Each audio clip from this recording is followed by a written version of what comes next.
Hi, everyone. I'd like you to sit back and listen to the sound of my voice for just a moment. Think about where I might be from. Am I from America? Did I grow up here? Would you, by listening to me, think about asking me the weirdest question in the whole world? Hi. I grew up in this country, and I was told long ago when I first started stand-up comedy, I would need to address the question of my ethnicity up front for my audience to respond and not sit back and wonder, what is she? It's a strange reaction. I tell people I'm phone white. I've never had a conversation on the telephone that has included the words, what are you? So I'm here today to talk to you about that phrase. 3 small words with a very big impact. I have always known what you are asking me. I have always known. But what you may not know is how that language is not inclusive to people of the minority and people of the margin. Ever since I was young, being raised in central Pennsylvania, I have been asked this question.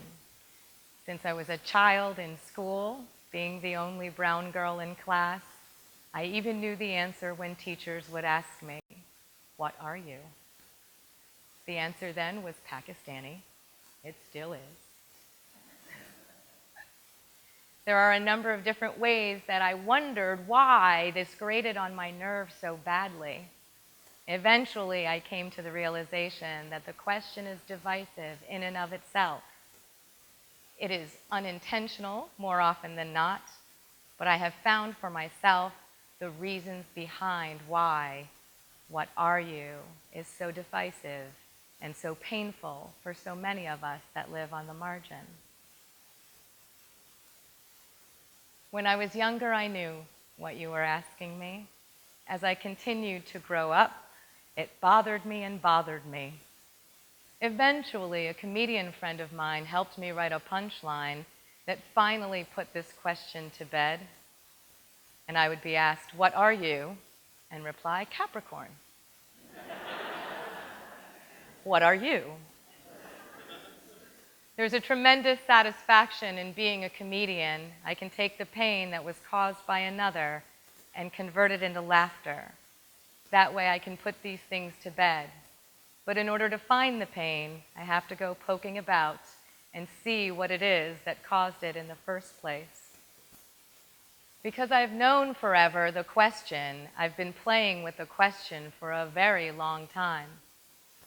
When I was little, I would just say Pakistani to the obligatory question. When I was a teenager, I developed more angst around it and would respond, why do you need to know? What business is it of yours to ask me this question? In my 20s, I played a bigger game that was so much fun. We called it, if you guess right, I'll buy you a drink. If you guess wrong, you can buy me a drink. And that's how I drank for free in college.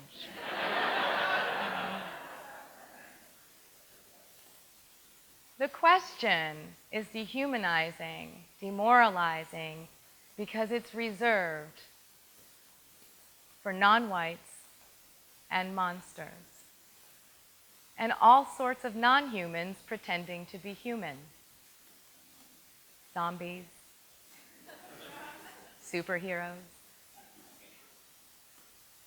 What's funny about that last statement is everything and nothing.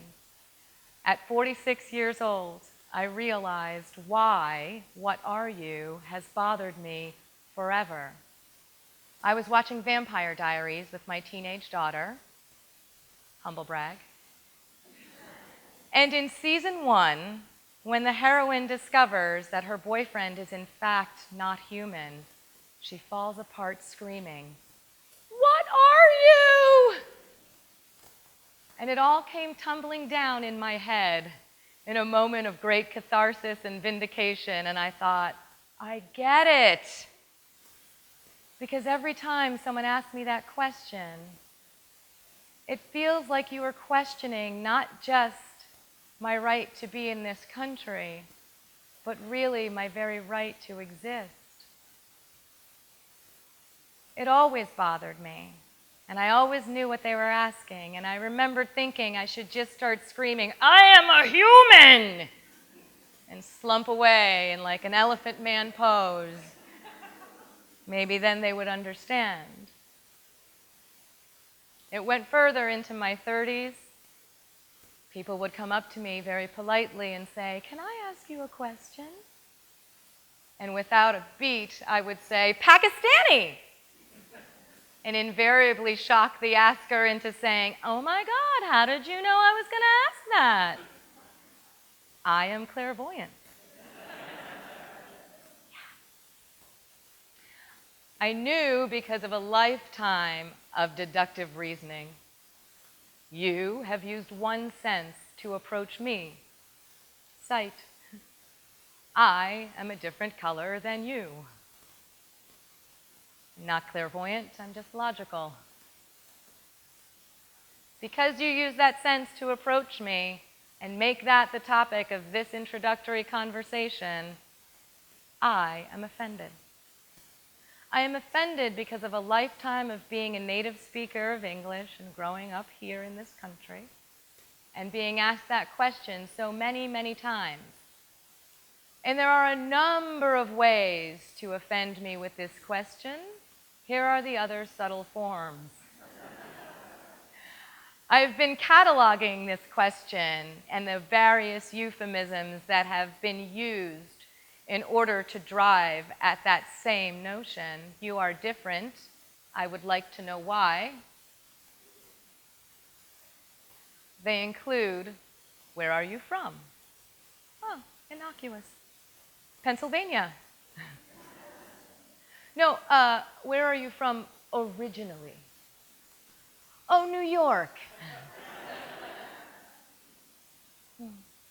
What is your nationality? I am American. Also, look up the definition of nationality.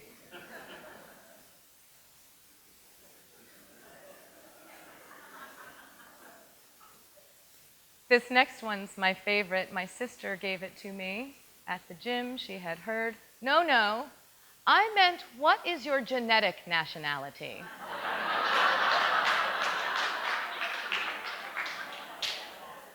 Brilliant, I know. Further questions include, where are your parents living? Also Pennsylvania. Follow-ups, do you speak any other languages? What type of name is that?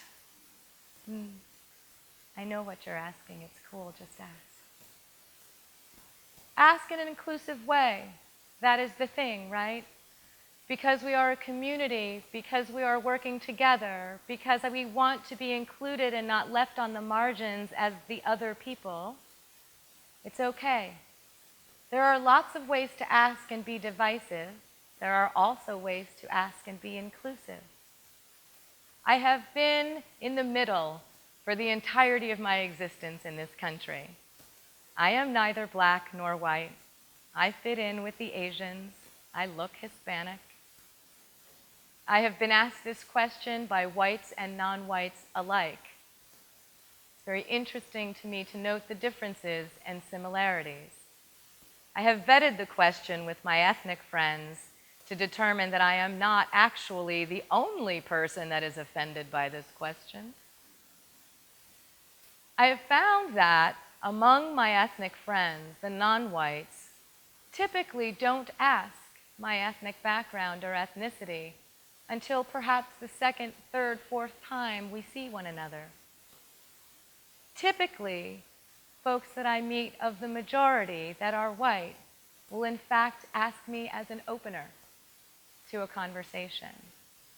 The focal point then becomes my ethnicity and not so much who I am as a person.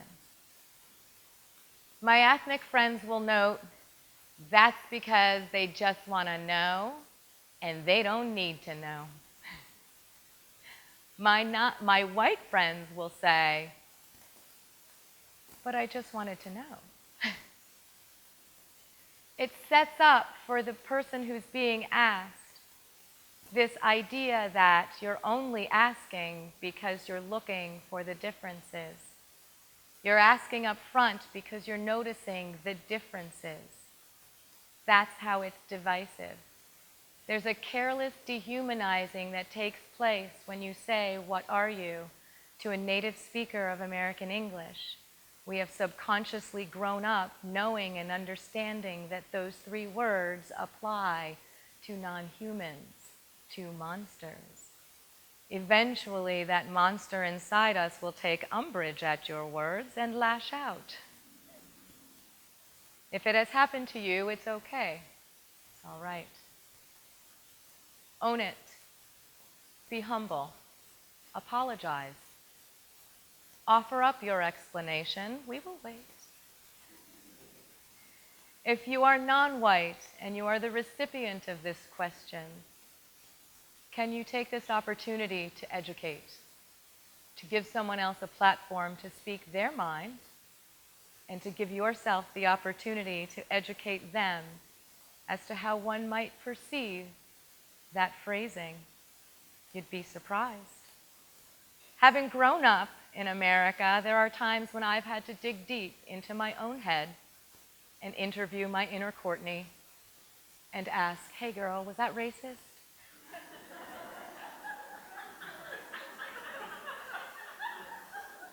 Sometimes I'm not sure. I teeter on the brink myself.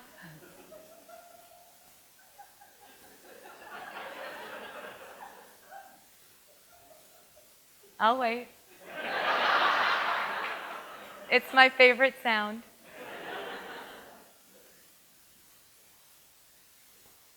So, I'd encourage you to think about the ways in which we build community. Words are just words, right? Sticks and stones. Language, though, and how we communicate is based on the words we choose. When we choose language that's inclusive over language that can be perceived as divisive, we can open the door to building stronger communities.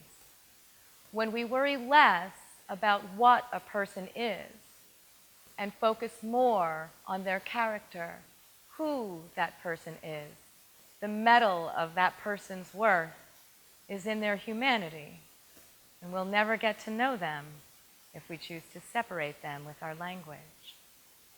It's not a matter of them and us. It's not a matter of whites and non-whites. It's actually about community. So as we go out in our experiment of this melting pot here in America, think about the ways in which you can include your ethnic friends in your conversation and how that might serve to build their opportunity to feel a part of rather than apart from. Here are some phrases you can use. What is your ethnicity? May I ask? What is your ethnic background? What is your ethnic heritage? That's it. Otherwise, I will be highly offended. I'm teasing you. But I will educate you if you ask me in the wrong way. I feel like it's my job now. I used to think I should just carry this chip around on my shoulder, and if somebody asked me that way, they clearly didn't understand. But that's not so. Sometimes people are just curious, and I need to allow them to be so. It's a two-way street, this communication thing, and it's a challenge for us sometimes in this environment. My people are routinely vilified in the media. And there is often the occasion where someone will come up to me after a show and say, "You're the first one of them I ever met."